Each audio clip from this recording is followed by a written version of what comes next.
গোষ্ঠীদ্বন্দ্ব যেন ভাঙড়ের চেনাচন্দ্র। ভাঙড়ের বিরোধী বলতে মূলত তৃণমূলের বিরোধী।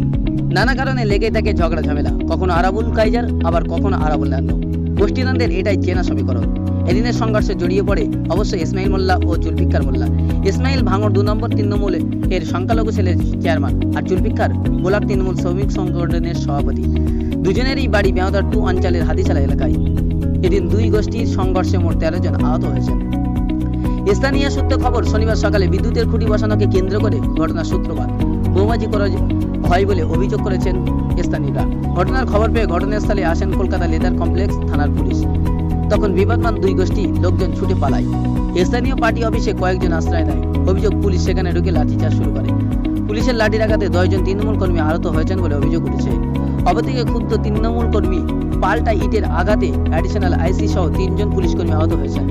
অ্যাডিশনাল আইসির মাথা ফেটে গেছে বলে পুলিশ জানিয়েছে। আহত তৃণমূল কর্মী ও পুলিশ কর্মীদের স্থানীয় জিরানঘাটা ব্লক প্রাথমিক স্বাস্থ্য কেন্দ্রে ভর্তি করা হয়েছে। পঞ্চায়েতে সাফল্য পাওয়ার পরে লোকসভা নির্বাচনে প্রতিদ্বন্দ্ব করছে ভাঙড়ের জমি কমিটি। বারাসাত কেন্দ্রে তারা সরাসরি লড়াই করছে, কিন্তু যাদবপুর আসনে জমি কমিটি বাম প্রার্থী বিকাশরঞ্জন ভট্টাচার্যকে সমর্থন দিয়েছে। ভাঙড় বিধানসভা কেন্দ্রটি যাদবপুর লোকসভার অধীনে, তাই কিছুটা হলেও ভাঙড়ের তৃণমূলের লড়াই কঠিন হবে। তার উপর দলীয় কোন্দল, ব্লক ও জেলা নেতৃত্ব চিন্তায় ফেলবে বলে রাজনৈতিক মহলের ধারণা। ভাঙড় থেকে শাকিল মোস্তাকের রিপোর্ট, পিএম নিউজ।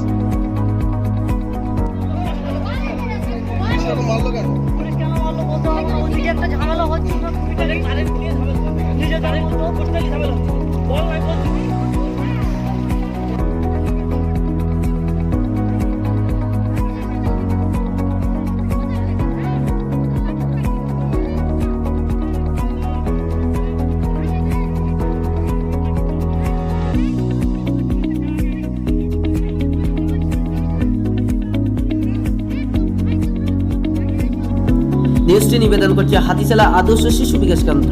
বিস্তারিত জানতে স্ক্রিনে দেওয়া নম্বরে কল করুন। আশা মেডি ক্লিনিক, সাতুলিয়া বেলেন্না বাজার। এখানে সমস্ত কোম্পানির অ্যালোপ্যাথিক ঔষধ পাওয়া যায়। জেসমা ক্লিনিক, পিঠাপুকুর বাজার। এখানে বিষ খাওয়া রোগীদের প্রাথমিক চিকিৎসা করা হয়।